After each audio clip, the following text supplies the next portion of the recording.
Hello and welcome to episode 70 of the Critical Twits Gaming Podcast, where today we answer all your newbie questions about Terminal Directive for Netrunner.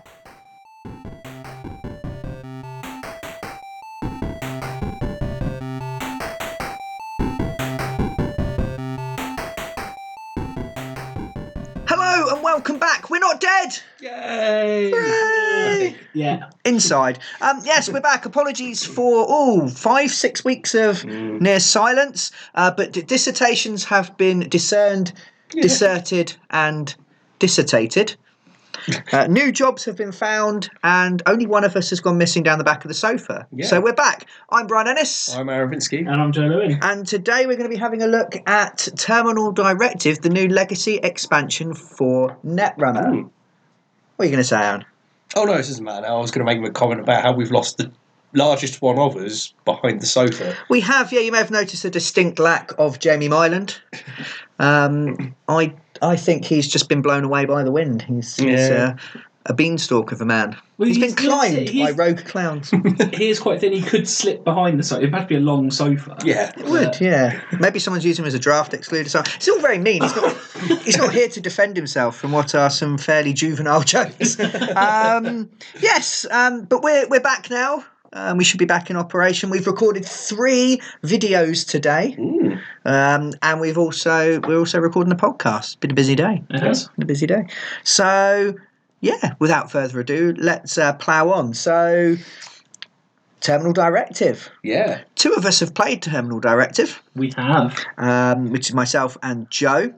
Aaron hasn't. Surprisingly. I haven't done a Netrunner thing.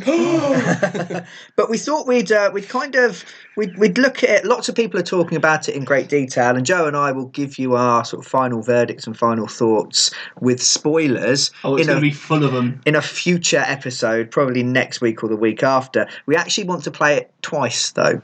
Yeah, we've finished our initial playthrough, in which we played Scorpius versus Steve Cambridge, the criminal. Yeah. Scorpius being the new Wayland ID.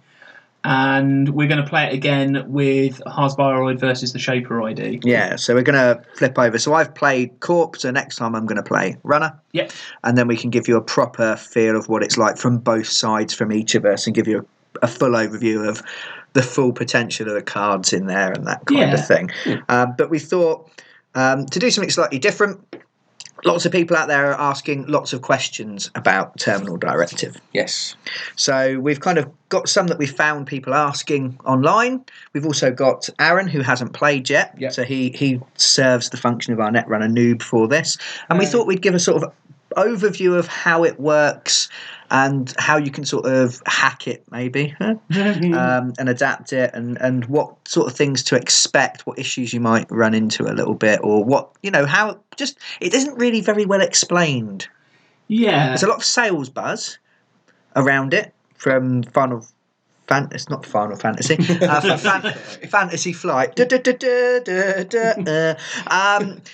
Fantasy Flight. The page is very salesy. The rule book in there tells you what you need to know, the basics, but there are some things that maybe aren't covered, or people don't know what they're getting into until they've already bought it. Yeah. I mean, I've seen a lot of, and I've been answering a lot of questions on the Netrunner Dorks Facebook group. You are a dork, so I fit.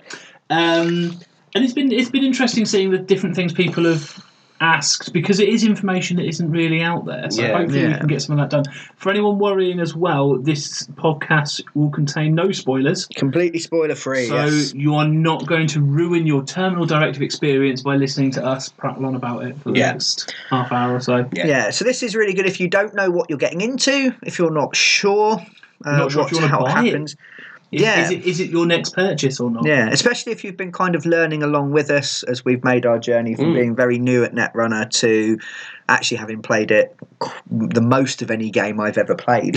And at a fairly competitive level. Yeah. If you're still sort of learning, if you're still developing, is it a good idea to buy it next? Do you need it? Is it a must buy, or is it something that you can have later? And does it work maybe for bringing in other people who might be new, because we're always trying to expand our hobby and our circle of net running friends and enemies. I was just going to say prey, but yes. Yes. Friends and enemies. Cool. So, I think I'll just give a brief overview first. Yeah. And then we'll head into Aaron asking us some questions. So, it is a 2-player game. Yes. It doesn't cater or suit any more than that.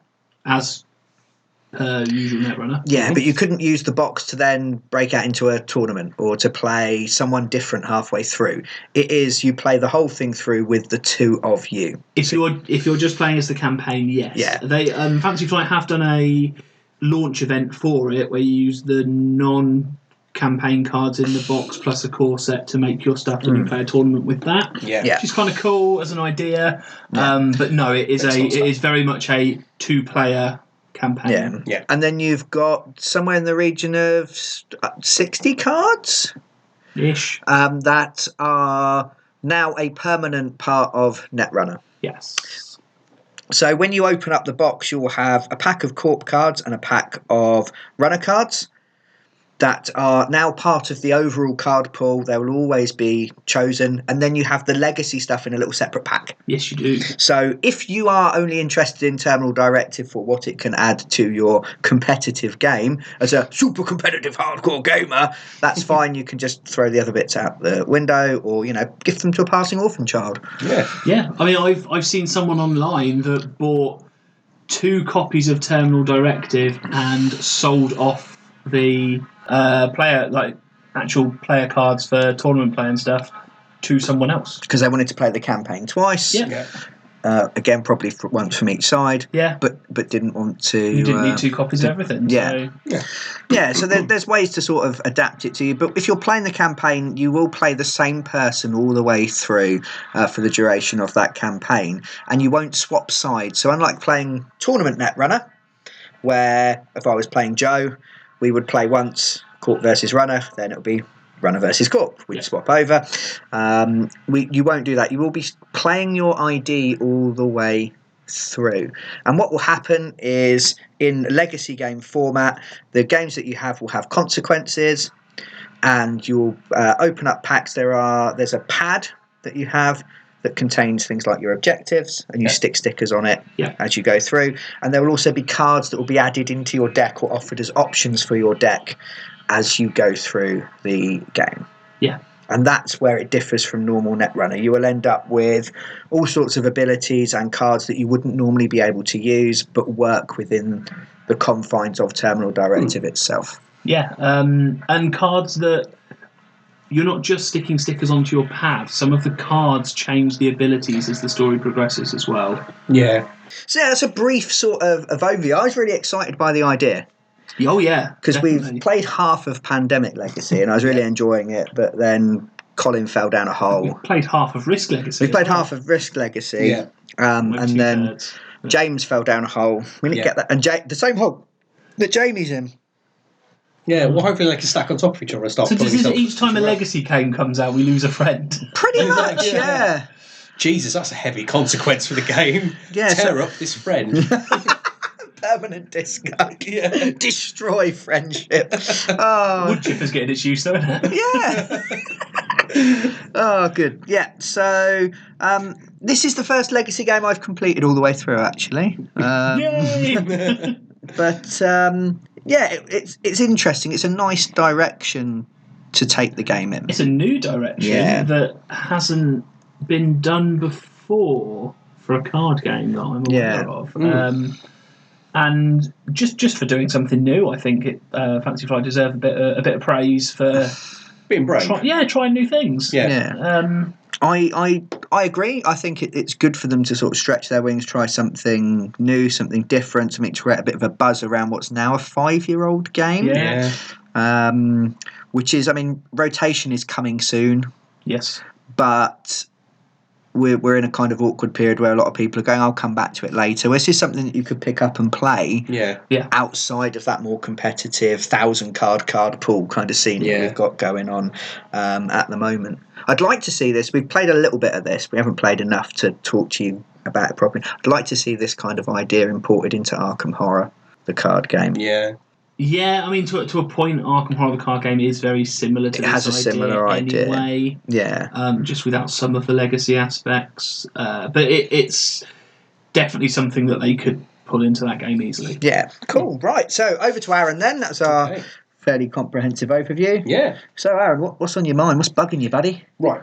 Well, Netrunner's all about your deck building. Yes. So I think probably most importantly, does it give you the deck you have to play with for a start, or is there a element of building you can take when you first open the box? Well, it gives you some suggested decks. Okay. And for people that follow the marketing for FFG and the Netrunner stuff they release and suggested decks that they sometimes put out, in true FFG style, they are not complete. You can't make those decks with the core set and Terminal Directive it suggests you use. So the first suggestion is, and the game has been play tested apparently with a single core set and Terminal Directive. That is the recommended card pool. It then says you can use other cards as long as both players have access to the same things and you agree beforehand. Right. Yes. I actually really enjoyed the limitation of going, right, I'm just going to use a core set and this. Yeah. And it was restricted, and it made deck building feel interesting and fun again, because there weren't the go-to solutions that you have for every problem that you always include. Which made it frustrating in a way, because going, right, so where are my... I don't have legwork as a criminal. Yeah. Like, and people online and Brian, when I said it, went, is that not core? Because you're so used to it being there. Yeah. So it was interesting from that point of view to have this, almost a slightly different slant on your deck building. Kind of like the rainbow draft stuff you do for Magic Gathering. You've got this is what you have, you need to deal with that. Yeah. But obviously in a more expansive. Where half the cards you're very used to existing and the other half are brand new. Yeah. So finding new ways to put new things and cards that can put a new spin on an old card. You make a deck. You each make a deck with your original cards for your first game, and you can change your deck between games. Cool. Yeah, so if you're finding that your opponent is playing in a certain way, you can include cards specifically to deal with that. If you're finding that you're struggling with certain things, you're not locked to the same deck all the way through, like you would be saying a tournament, where you're like, you can't change anything. If you've had a massive brainwave and got this looks like it's got so much potential, and you play it and go, no, or I got that interaction wrong, or I didn't see this working, and that didn't work in the way I thought it would. You can change. You're not stuck, which I really like. That's good. And starting from adding on to a core set, you're only adding on about 30 cards for each side, I think. Off the top of my head. So the cards you get in the box, then they're standalone. You don't have to have the core set to use them, or do you need a core set? To be able you would need a core set for agendas, and there isn't enough to make a deck in there. Right. Okay. Interesting. And the suggested decks, as Joe has said, aren't in typical Fantasy Flight fashion. Include things that you wouldn't have access to. Like you said, there were 3 Magnum Opus. It suggests using stuff that would require multiple core sets. And there's only two Magnums in a thing. And also, Joe and I both looked at those and went, I took the suggested one for Scorpius and then ended up changing it loads. I looked at it and went, basic thing.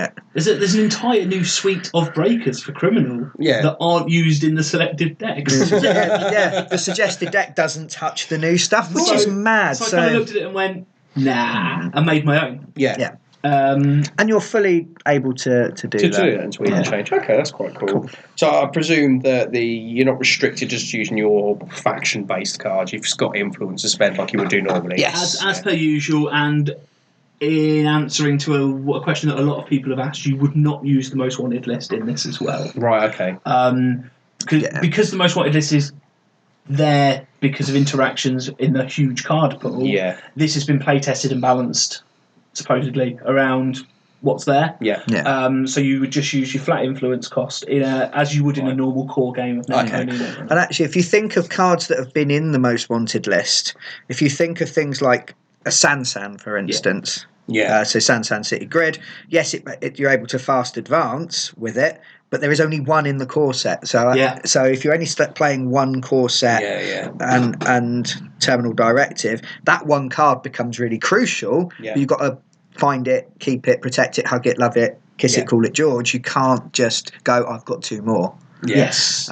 Which was a mistake I made. Because my first few games, I was in the mindset of regular Netrunner and going, it's a Santan, it's 5 to trash. And my head went, I'll leave it because he'll just install another one. Yeah. Because I hadn't figured in that, no, there's actually only one in existence in this game. So I wasn't quick to disabuse you of that notion. No. I kept wondering why you weren't trashing it, but I didn't make an issue of it.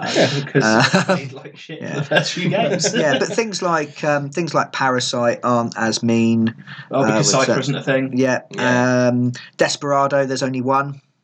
Yes. Is it one for consoles? Yeah, there's only one in there. So it's not. It's got its own thing. If you were to expand and go, actually, let's play the campaign with the full card pool, you would have to most wanted list. You'd have to do something. Yeah, definitely. I'd use the most wanted list. If you expand your card pool beyond what is suggested, into more packs, I would suggest using the most wanted list. Yeah, just for balance. Yeah, that seems fair. Cool. But the option is there. Yeah.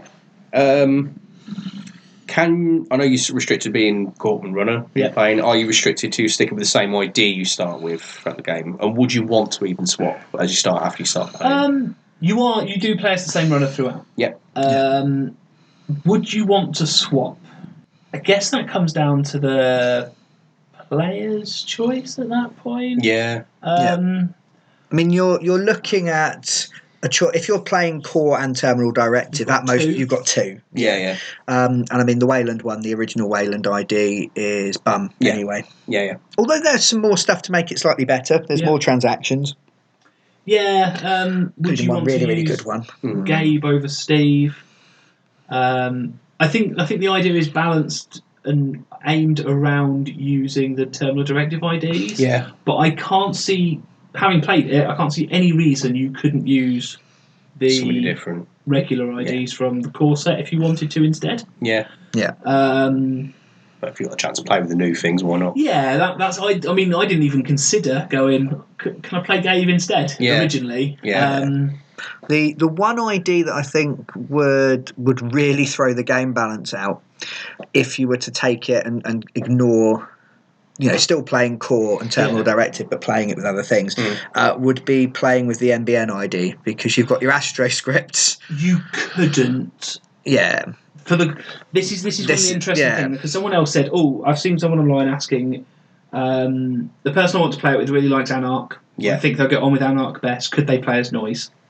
Interestingly, the runner, I think you could play as Noise. Yeah. I think you could make an Anarch deck and you could run that, and I don't think it would skew the game too much. Yeah. From a court point of view, you pick HB or Wayland because you get given HB or Wayland or right, so you're going to be screwing your influence. Yeah, so you'd have to. You would be. There is enough in just the core set to play like NBN. Yeah, but you'd be. Or Jinteki. You backfooting yourself from the sounds of that. Yeah, you'd be really quite. Harshly handicapped. So I would stick to the factions suggested. Yeah. Maybe running Anarch if you fancy it, but I would probably avoid letting NBN or Jinteki onto the field. Cool. Yeah. I'm hoping they become the next one. Yeah. They do another one with Anarch and the three little mini factions. The new 4th faction where they turn Sunny into a faction on her own and have other global sec people. Because that would be good. That'd be cool. Yeah. It would be good, FFG. Make it a thing. I want the game to be balanced. I want 4 things on each side. Because it annoys me that it's wonky. Yeah. Or because it's either 3 or 6, depending on how you count it. Yeah. The new cards that come with the set, can you see them using them in kind of tournament play? Do they seem like they're actually fit and useful? So the ones that are usable everywhere. There is some good stuff there. Yes, I'm looking at going to. Well, I am. I've paid my entry and everything to play in the European Championships this summer. Right, and I don't think I'm going to do well, but I'm going to play. And Joe will be reporting from there. And I genuinely expect half of the corporations to be playing the new Wayland ID. Yeah. Scorpius is harsh. Yeah, I've had very harsh. a quick look at it. It's a dick. It really is. And it completely changes the way you play Netrunner. Yeah. Yeah. Now you can build a Netrunner because it targets people that recur things from their heap It makes it very difficult. If Now, you're playing a deck that has no interest in pulling things back out when they've gone away, don't give a shit. But there's a lot of things that do, and some of the best cards do that, and some of the best ways of playing, some of the best strategies are to be able to get multiple uses out of your, especially your influence cards that you're paying a premium for and only using once. It's an ID that is a hard counter to some strategies and just some other IDs. Exile, bless him, might as well just climb into his bin that he fishes programs out of and live there. Max may as well just set herself on fire. Because at the beginning of Max's turn, you trash 2 cards. Once per turn, when a card is trashed, you can remove it from the game. So Max that trashes things and pulls them back, half of those things you can't have anymore. Now, it does mean that she can then play her events and such like without Scorpius exiling one of those. But if a key component goes away because you spent loads of influence on it. I remember playing was it you, Joe? Playing Max? Probably. Where you flipped, you had one levy, which allows you to put all of the cards that you've discarded as Max back into your deck and shuffle them, and you flip that first turn. And then you spent a long, long time looking for recursion to get it out. I could have just killed that, at which point you have a timer. You have a time limit on your game. Mm-hmm. So from that point of view, and some of the other cards in there, there's some new HB advertising campaigns and stuff. Marilyn campaign is really, really nice. So that stuff will... IPO, which is a transaction, spend 8, gain 13. Ooh, nice. It's restructure. It's a terminal action, Brian. End your turn, Brian. On your first click, Brian. But it's a very good card. So Hunter Seeker. If the other side has stolen an agenda, play Hunter Seeker, costs 2, trash something. Anything you like. So you just trash their key card. So if you remove from the game because you're playing Scorpius. Stupid fucking thing. The cards will see play because some of them are amazing. Cool. Although I do think that Fancy Flight have pushed the Corp further than they pushed the Runner. Right. I think more of the Corp cards are going to make an appearance than Runner cards. Personally. There's not so much on the Runner side, actually, that I can think of. Spearfishing is nice. Ignore the innermost ice. Essentially gives you 3 inside jobs if they've only iced once. Or, actually, interesting, because you can use it to bypass a res dice, as long as it's the inside one. Spearfishing's got a really weird... inside job is better if there are 2 or more pieces of ice on a server that aren't rezzed.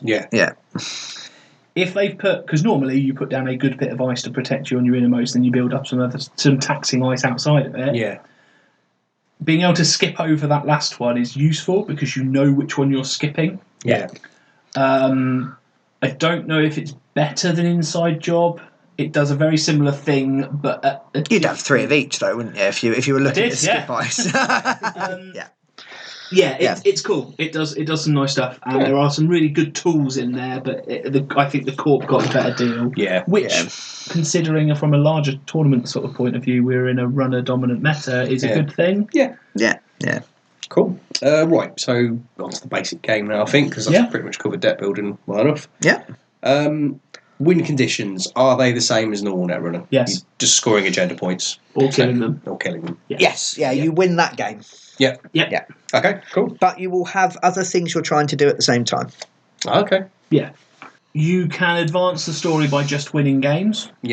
You can advance the story quicker by winning the games while doing a thing. Right, okay. Is basically how it works. And each side has a thing.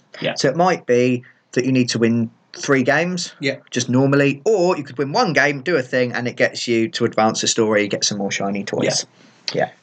Now, obviously, one of the ways of winning, as you said, is killing the runner. Yes, you can flatline them as you go in normal Netrunner. Does that do anything? No. What? No. It just carries on. So no penalisations, no. Okay. No. Because I suppose there's one way you could do it is to go, right, you're dead, rip up your your ID, but which obviously would be you a bit wouldn't. Harsh, but some kind of penalisation for the next game would have made sense. Potentially, but then also HB is less likely to flatline you than Wayland is, and so that gives a bonus to one side of the corp, not the other. So it becomes a very weird balance issue, I think, if you look at flatlining as a different thing. What also, flatlining doesn't necessarily mean the runner died. No, I suppose it just they might have for some reason net damage that. You've blown their console up. Kills the runner, exactly. Yeah. It blows your console up, it destroys your rig. Yeah, so you can't hack, but you're not dead. Yeah. You're just somewhere else and angry. Yeah. Yeah. So angry. So, from as much as it seems very weird, you go, you killed me that game, cool, right, let's play again. Yeah. I think you look at it as a destruction of resources and equipment more than a kill of the runner. Yeah. I think I won. To make this make sense. I won more games through flatlining than I did through scoring agendas.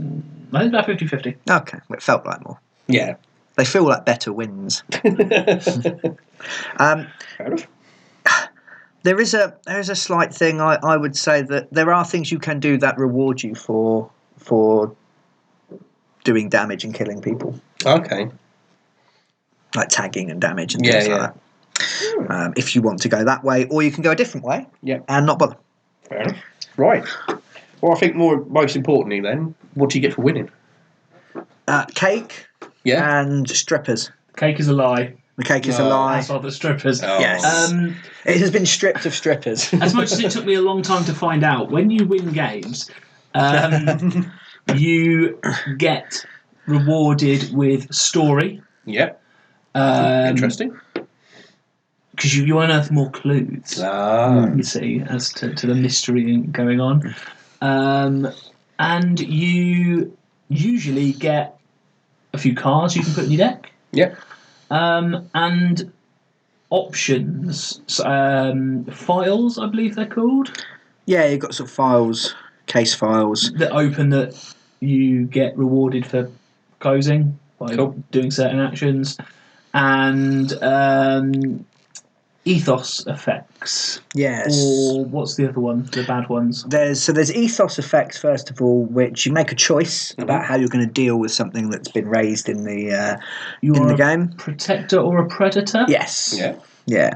So generally, aggressive responses are predators, and the less so will be the protector, the one that maybe lets you circumnavigate rather than aggressively go and smack someone in the face. It feels to me a bit like they've built Scorpius to be a predatory ID. Yeah. And Sidra,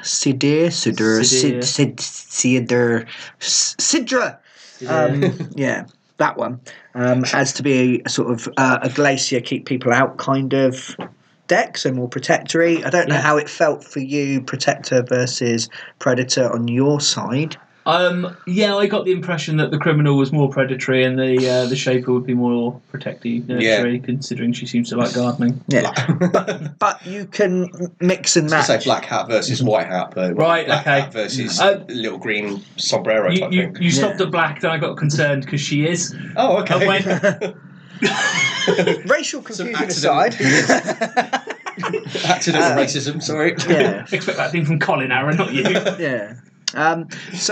But you can mix and match. You don't have to do it that way. No, true. And it's up to you what you choose. And those choices can have effects later on. Yeah.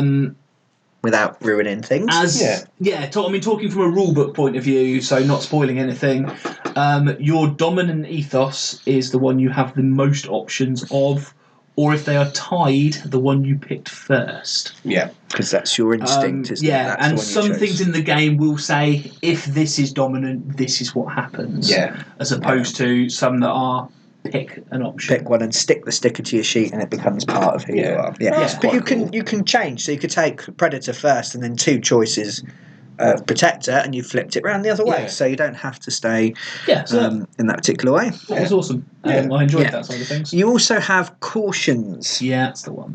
Now cautions are, again, when this happens, open this pack of cards and stickers. Yeah. You'll end up with a pack of cards and a pack of stickers, and they've got little dividers in, and it'll be like open set one. So you open set one of stickers and set one of cards. Yeah. And they have interesting results Okay. I really enjoyed those when they happened.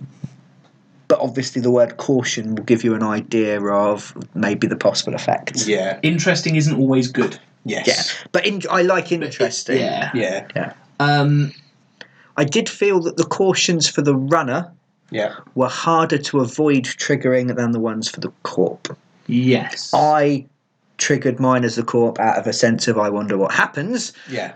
You had to at various points just to, as part of playing the game, really.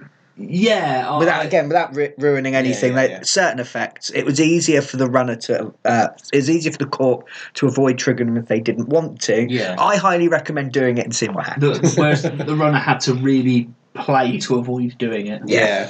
And thematically, I suppose that makes sense. You've got more resources available to use a corp to avoid consequences. There's other things to do with it as well that I think are balancing effects, but we'll save that for the spoilery episode. Yeah. Fair enough. Yeah. Now, with things like Pandemic Legacy, if you went upon like a losing streak or anything like that, you tend to get something happen. Something either to make the game a little bit more interesting because it's just the same thing repeated, or to give you a bit of a chance to try and catch back up again. So do you get anything for losing particularly? Well, I'll field this one. I wouldn't know. Yes. Okay. It takes too long, in my opinion, to trigger. Right. Because there's an easy fix to that actually. Yeah. But there are things in the game to balance it out. One of the first stickers you stick down is one of your files that says lose 4 games, 3 games? 4 games, and it's the same for each. And then open pack, whatever. Yeah.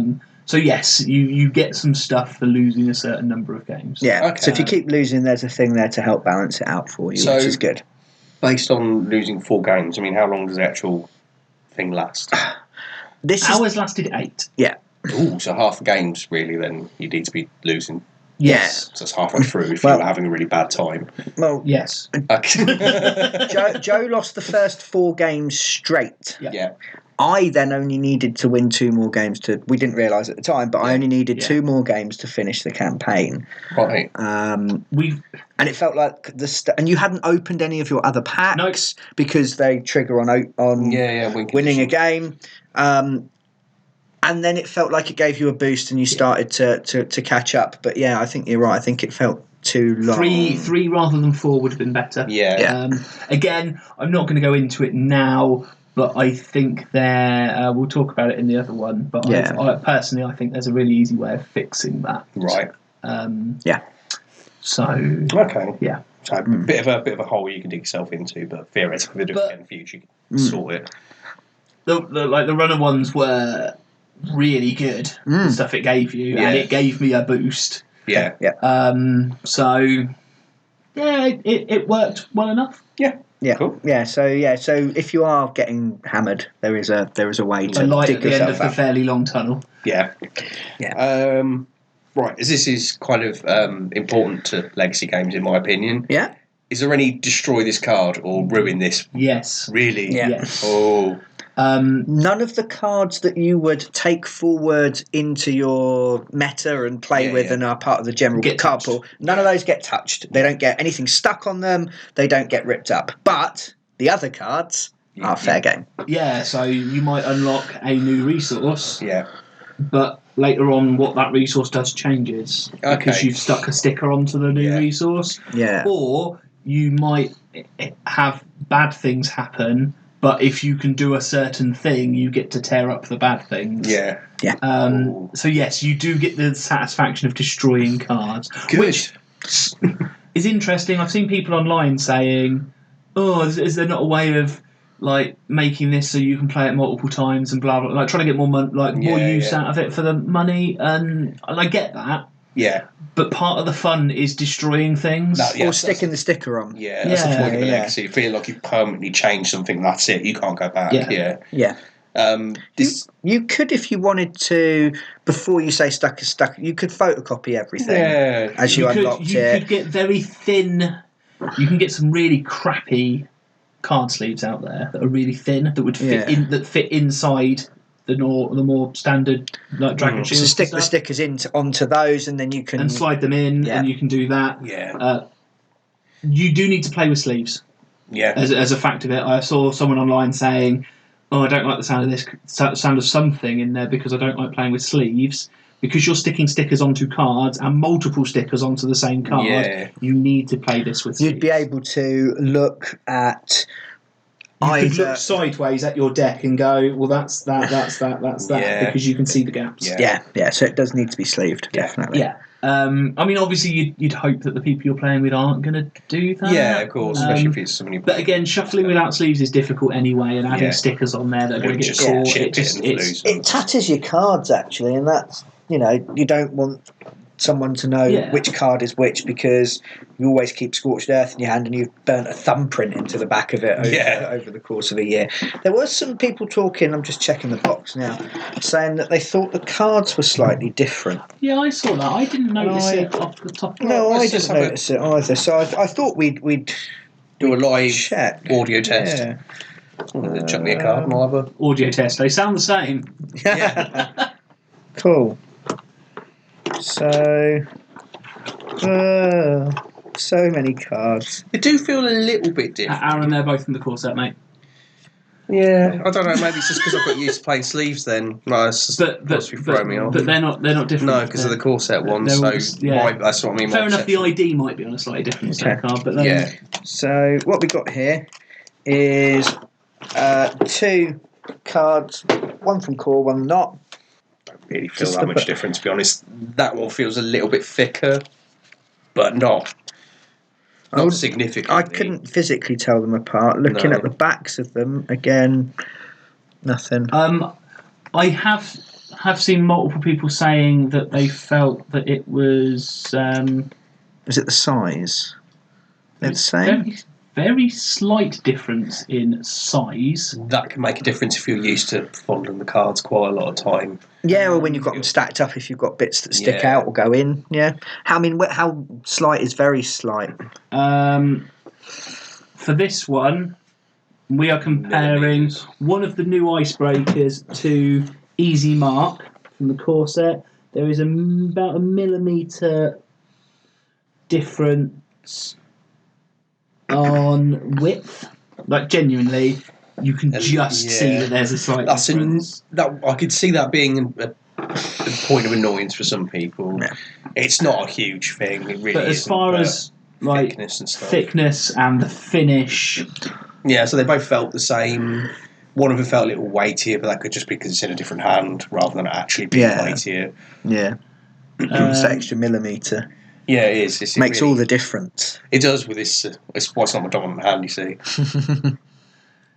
Filth. Apart from that, though, no, I don't think there's enough difference to worry about. No. I mean, if you play Netrunner and you've seen the difference between a normal card and a promo card, oh my god! Yeah, you can really tell the difference between a promo and a regular. Yeah. There's nowhere near that much difference here. Yeah, it's minimal. Yeah, fair enough. So very slightly, maybe. But they might have just changed who prints the cards and stuff, and so it's not a huge thing. No. Really, but I've heard people saying yes and people saying no, and I feel the people saying yes had a fairly different thing. So there might have been a bad run of them, maybe. Quite possibly, yeah. Variance happens. Yeah, it does. So, from our experience, no. If this changes, we'll let you guys know when I open my box. Yeah, we could have a comparison. Yeah, I mean, they came from the same shop. That doesn't necessarily mean they're printed anywhere near each other. Yeah. So, we'll let you guys know in the next one. Cool. Changes. Right. Well, there was one other thing I was going to ask about, whether you felt there were consequences to your actions, but from the sounds of things, with the story stuff, definitely. Yeah, definitely. Brian spent 3 or 4 games going, I don't want to do the thing, it sounded really bad. Yeah. One of the cautions sounded like I was going to get, it was just horrible. I didn't want to do it. Yeah. Again, without spoiling, it's difficult. It happened, and I was like, I wish that hadn't happened, but it was interesting. Yeah. There were One of them didn't sound so bad and felt like a thing where I went, I can cope with that happening. That's not the end of the world. Whereas the other thing, I was just like, oh my god, it might eat my face. Yeah. There was a real kind of like, fear in there. And good, because I think that's important to legacy games. Do I. Yeah, definitely. Like shit, that box says don't open. I really want to open it, but at the same point it says don't open, which means there's probably something horrible in there. And and there was definitely, I think it affected you more. There was definitely a nervousness of like, this game actually matters. Yeah. Not like, European Championship kind of thing, but when definitely. We play Netrunner, if we try something new, and we'll occasionally just go, I'll see if this will work. Because you're practicing, you're learning your decks and everything else. But everything had a consequence, and I might lose, and then the court might find more stuff out than I did. Yeah. And then this could happen, and then I might disappoint all my friends. Yeah. Everyone online is going to think you're rubbish at Netrunner. Yeah, they are. Yeah. That wasn't what you were thinking. It's what's going to happen. That's fine, because then they'll think I'm rubbish at the tournament, and you will rise phoenix-like from the ashes of your tattered reputation and be born anew, a god amongst runners. Yes. Excellent. Unfortunately, my court game's going to be shit, so I'm still not going to do well. But no, fair enough. Right. You could be a god among nets as well. Netrunner. You've got the runner, you've got the nets. Yeah. Runner and corp. Next question. Okay. Right. This isn't quite technically a standalone thing, is it? Because you've got to have the core set and stuff. Yeah. However, is it particularly accessible? Will I need to have at least played Netrunner normally to understand how it works? Yes. Right, okay. But because Netrunner is a complicated game, anyone that has played Netrunner will know you need to play it a few times before you feel like you've got a grasp of how to play the game properly. Yeah. Especially from both sides. Yeah. So you're probably talking 4 or 5 games of Netrunner, so maybe 2 Corp, 2 Runner, and another game. Yeah. To feel that you know what's going on just playing core. Yeah. Then you're adding in more stuff because you've got. I mean, we forgot stuff constantly. Yeah. Like, you did a thing. I should have done a thing because it says so on my pad. It builds up the complexity. Yeah. At one point, you're not just juggling playing the game, which if you're new can be tough enough. But you're juggling 4 or 5 different conditions on your pad that you're tracking and trying to achieve, and then you're thinking, if you're trying to play well, you're trying to think about what they're trying to do as well, because the information on the pads is we played it as being public. It's meant to be public. I was going to say it is definitely public. So if you're still fairly new and you feel okay with core and you want to expand, maybe don't dive straight into the campaign. Play a few games with the extended card pool first before going, let's just get used to what these new cards are like and what they do, and then play. Might be a good idea for anyone playing this. Play a couple of games of just the individual... Get used to of that sort of limited pool and then jump in. Yeah, because we built decks and dove straight in. Yeah, and I think I felt I suffered for that. Because I was tired, I wasn't playing well, and I don't think my initial few decks worked. And I think core Netrunner, correct me if I'm wrong, Joe, because you've been playing longer than me, core Netrunner favoured the corp. It was more corp heavy. Yeah, I think so. Yeah, and this doesn't, as we said earlier, doesn't do much to address that. It does in the larger metagame. Yeah, but as a it pulls it back the other way. Yeah, but I think the corp is stronger than the runner. Yeah. And in normal Netrunner, that's not too much of a problem, because if you're getting beaten a lot as the runner, you swap over and you play as the corp. Yeah. But if you're playing the same side 8 to 10 times in a row and you're getting beaten repeatedly, that can actually be a little harsh. So I think, especially if you're planning on being the runner, get some games in without accessing the rest of everything, especially if you're new. Yeah. Okay, I think we've covered this fairly well, but as far as it is contained, I want to know whether there's a good faction runner balance. So you say it's favouring the core one is the runner? Feels like it. I mean, as we said, we've only played it one way, but we've also been reading up on it and talking looking to people online. Yeah, and it seems a fairly common thing. Does it feel like any of the runners that come with it could face off against any of the corps against it, or does it feel like it's been set up to have certain matches? Well, this is something that's kind of being debated at the moment. Yeah, other people maybe disagree with us, but we pretty much have a firm belief. Yeah. Which is that it's balanced in certain matchups. Right. Yes. For example, again, not being spoilery, Scorpius is anti-recursion, and the criminal ID is all about recursion. Right. That's a harsh matchup for the criminal. Yeah. Yeah, because Steve Cambridge, what he wants to do is he wants to run into HQ, then take 2 cards out of his heap and go, which one of these do I get back? The other one gets taken away. Yeah. Scorpius stops things hitting heap. Yeah. Unless you're playing very, very well and very specifically against them. So you barely triggered his ability because I was kicking the crap, especially for the first couple games. The first few games, I maybe did it once in 2 or 3 games. Yeah, I was smashing all your stuff out of the game all the time, and it's a very harsh matchup to have the anti-recursion card and the new criminal recursion guy together. It's like, no. Whereas a shaper who doesn't really do much recursion in core has much less to worry about in that sense. But because they set up slowly as well, and they're generally a little bit safer, I think. And likewise, I think the HB matchup and the Shaper matchup is bad, because anyone that's played Shaper knows they like setting up a nice big rig and then killing things. Anyone that's played Core knows that HB can go turn into Sonic and go fast. Yeah. All those biotic labours for extra clicks. And a Sansan. Add in the Sansan. So some very, very, very interesting ice that's going to tax your clicks. Yeah, with your bioroids. And similar, which then means you're taking even longer to set up. Yeah. And their ability triggers off of losing clicks as well. It does. So there's this, which isn't amazing, and it's all right. The Shaper one, again, allows them to set up as and when they want. So they're really good IDs, and I think it's I don't know, because we've not played that side, and that's the one we're playing next. Yeah. But I think if I was going to advise people, I would play Shaper into Wayland and Criminal into HB. Right. For the most balanced matchups. Yeah. Yeah. Cool. Okay. Right, last one then. Do you feel it fits well into the Netrunner universe, thematically and story-wise? Yeah. Yeah. Yeah. Oh, okay. I do. I think there are some things that are a bit odd, like the flatlining thing. Yeah. But if you take into the assumption that you're destroying rigs, not people, or you're blowing up their apartment, so they've got to relocate, etc. Yeah. They got out in just a nick of time, like the hero always does. Yeah. Fair enough. Yeah. I thought the story fit.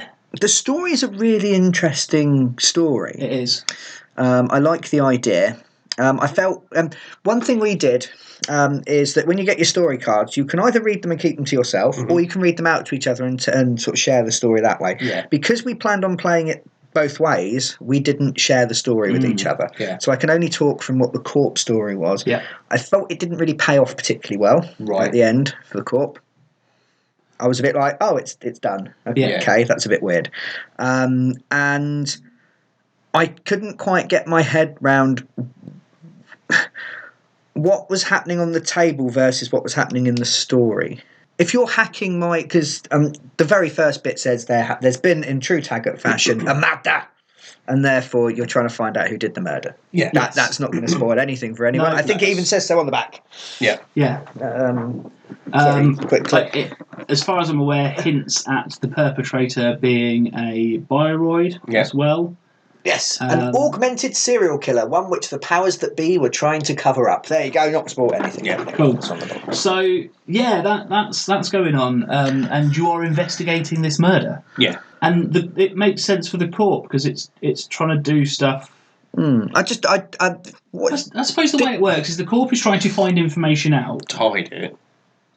Potentially, yeah. Or I'm not sure. I've not read the Corp stuff. Yeah. And the runner is trying to steal it from the Corp servers, so they don't have it, and I do. Yeah. But Yeah, the runner doesn't kind of like hit the street and go searching so much. I suppose maybe it does, depending like on your resources. Yeah. If you go and talk to like Maxwell James and there were Dean bits, Lister and the others. there were bits where some things happened, and it felt like it was part of the story, especially with the runner side of things, having contacts and people to talk to, and some of the new cards that came in. You've got characters appearing, and it that's nice. It's a nice noir cyberpunk criminal mystery, but they could have without been the detective side of it. Yeah, but what the hacking seemed like kind of secondary to people running around on the ground and looking at crime scenes and doing stuff like that. I know when you would say you would advance an agenda, that's that could be thousands of man hours of work on a project. So maybe just playing at a slight remove. So it had the theme and the feel of cyberpunk. I just didn't feel like it was. There wasn't interactions between the mechanics and the story that much. Right. Yeah, there were bits of it. There were bits of it that were happening. Especially some of the weirder things that occurred, but not always was the link between the game I was playing and the events in the story wasn't super strong. Yeah. What would have been nice is a similar thing and a similar campaign based around 23 seconds. That would have fit more because it was a story about hacking servers. Yeah. Whereas this is a really nice thematic Android Netrunner story. It's an Android story, not a Netrunner story, I feel. Does that make sense? Yes. It's in that world, and it fits really well in the world, but it didn't inherently need hackers. No. It probably would have made... The story itself would have made a really nice version of Cyberpunk Cluedo. Yeah. Well, they've done the board game. The original Android board game was very much like that. Ah, okay. So it's got very much a feel like that from what I haven't played that game. I have seen it played. But and it seems to be similar. If that doesn't... because that didn't really bother me. Yeah. I got to play a game I like and then get some cool story to it. Yeah. So, as much as we are picking holes and being critical, because, it's in the name, but it wasn't... It's not a bad thing. It was implemented well enough. Yeah. It kept you interested enough to want to find out more. We'd sit and play 4 games and then go, we've kind of got to do things tomorrow, but I kind of want to keep playing. I wanted to carry on. Yeah, definitely. I think that's a sign of a good story, if nothing else. Yeah, if we hadn't like work and stuff the next day, we'd have done it in a night. Yeah. Mostly because it says you can't in the book. Yeah, so we had this kind of like... You probably won't be able to complete this in one sitting. It's like, But from people that I've seen online and people that have spoken about it and everything else, I wouldn't recommend it to people. I would play a game or 2. Yeah. Settle, maybe think about play it. up until someone has unlocked a pack. Yeah. Read your pack, think about your stuff, go away, make your decks, come back the next time. Because you can drastically change your deck. Although you've got a limited card pool, you can change a lot of things. I barely changed my deck. Yeah. I changed loads. You changed loads, yeah. But after a while, I got to a combination that worked, and I started winning some more games. Yeah. And then I changed for my final game. I messed around with some little bits and pieces and threw some new stuff at you. And you went, and I managed to sort of sneak away with it. Yeah. It's close. It was close. It was far closer at the end. And you were packs and packs up on me at that point of unlocks and stuff. So it does balance. It is good. It can just leave you feeling like it's not initially if things go wrong for you. Yeah. I mean, I get less stressed at losing and things going horribly wrong than Brian does. Oh yeah. And if it had been the opposite way round and we were playing and I played Corp first and I was beating him 4 times in a row, and you had all the shiny things and I had to sit there and watch you unpack it and add stuff to your deck. I'm going to put that in. This happens. It can leave someone... I read an article about someone talking about it as well, and how tilt is a massive thing in this. So if you at some point start feeling at all negative, stop playing, give it a couple of days and go back to it. Don't wait too long that you don't care anymore. Yeah. But maybe stepping away from after each game isn't a bad thing. Yeah. And considering, like I said, ours lasted 8 games, which I would say is maybe at the low end. I would say an average campaign should be 10 if you're playing equally. Yeah.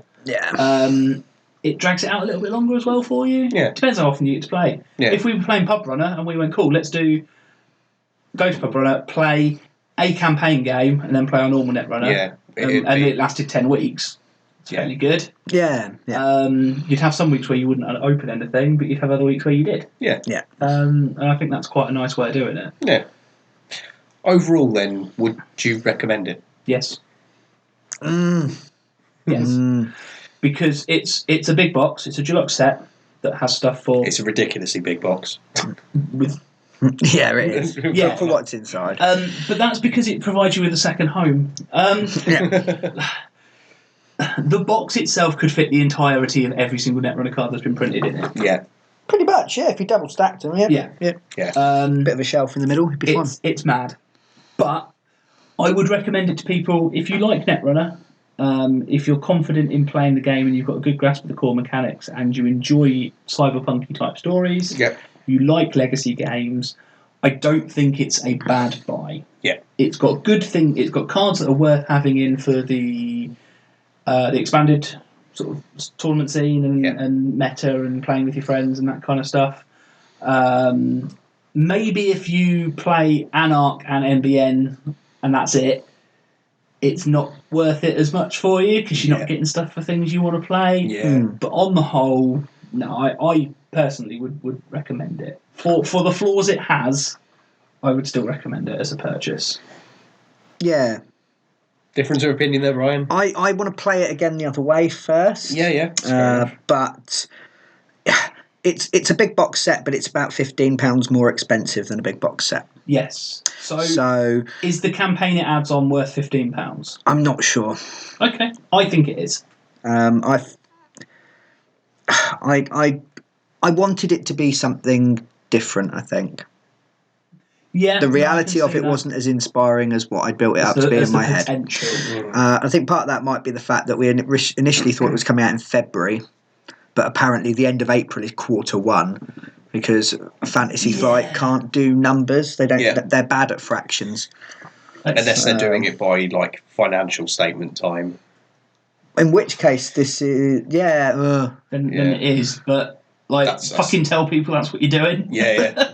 But that's not how they've done other stuff. No. The Red Sand cycle was Q1, and it came out in January. Yeah. So as much as like the first 2 or 3 did, and then God knows what happened to the next one. Yeah, it's lost on a boat somewhere. Station 1. Yeah. It actually shipped it to Mars. Get a little bit of dust with it. Fine red dust of. If I opened the pack and a red dust fell out, I'd forgive them instantly. Yeah.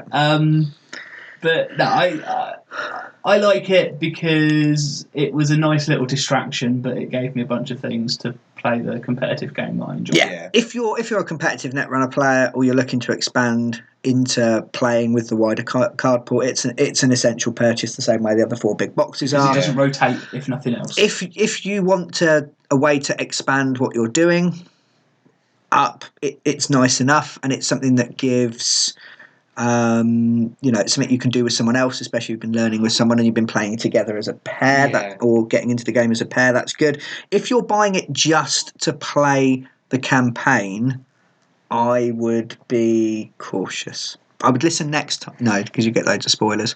I would think about it. Well, I think if you're a new player, should it be your second purchase?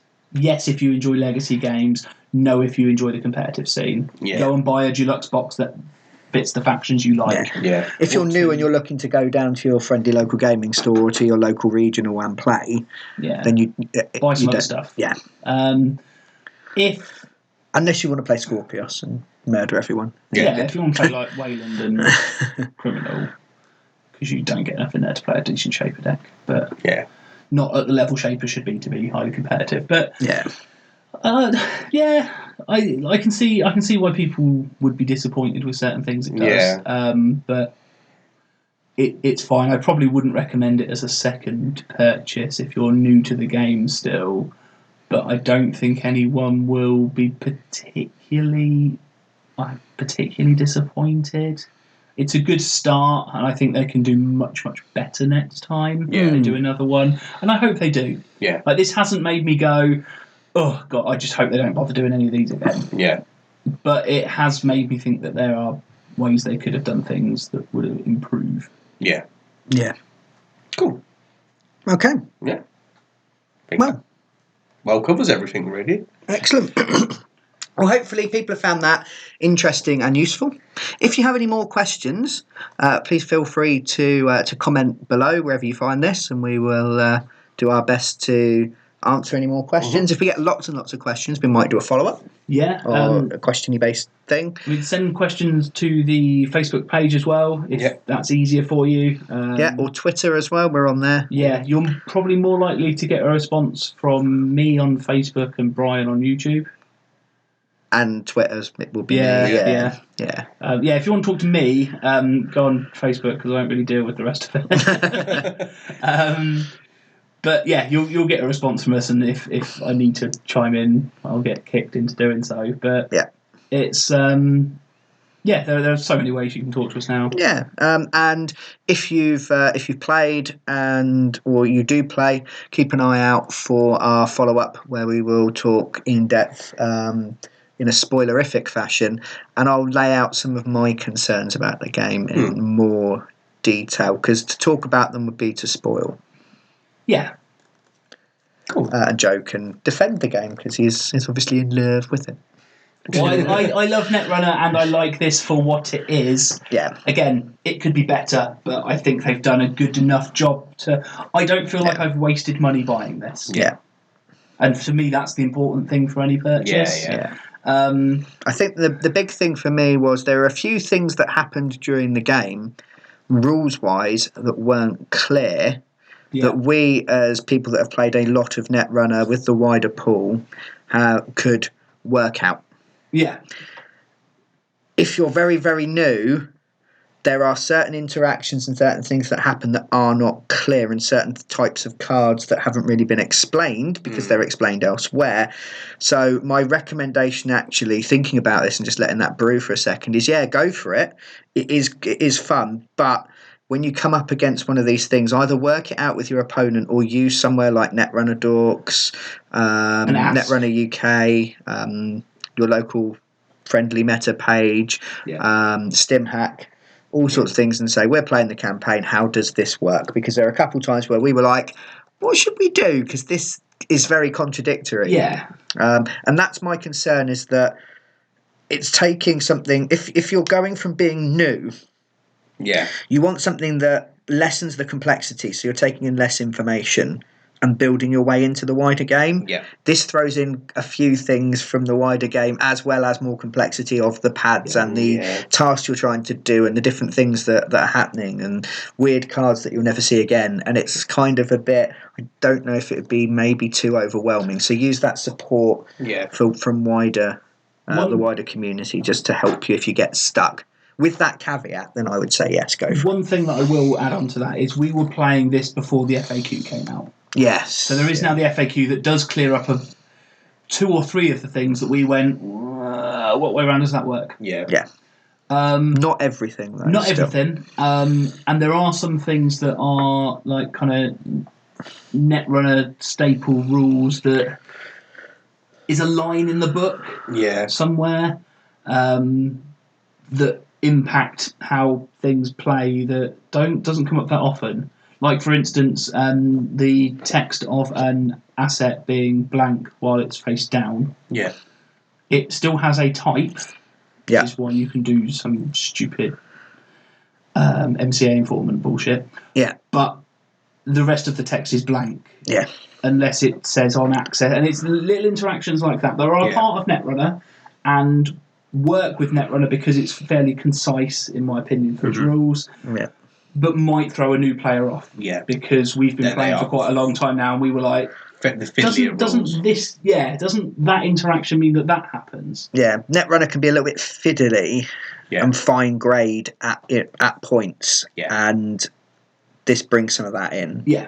I mean, it's one of its more so than core. One of its interesting bits that those it's a massive positive and a negative at the same time. It's very much a double-edged sword. It's a positive for the complexity of the game and the different interactions and the combos and the longevity of it, but it's a negative when you're trying to break things in and when you've got newer people. Yeah.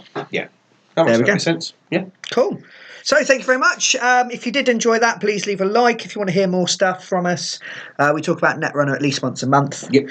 We release videos. We play video games. We play tabletop games. We play board games. Did I say board games? Tabletop RPGs. That's the one. That's the one. And we do all sorts of stuff. And occasionally we have really long, involved conversations about beards. Yes. I have to edit out of videos, Joe. Good times. Did we? Yeah, it's good. It's good. So, until next time, we've been the Critical Twits. I've been Brian Ennis. I've been Joe Lewin. You bastard. I've been Aaron Minsky. It's been long enough that that worked. And we look forward to talking to you again soon. Bye. Bye.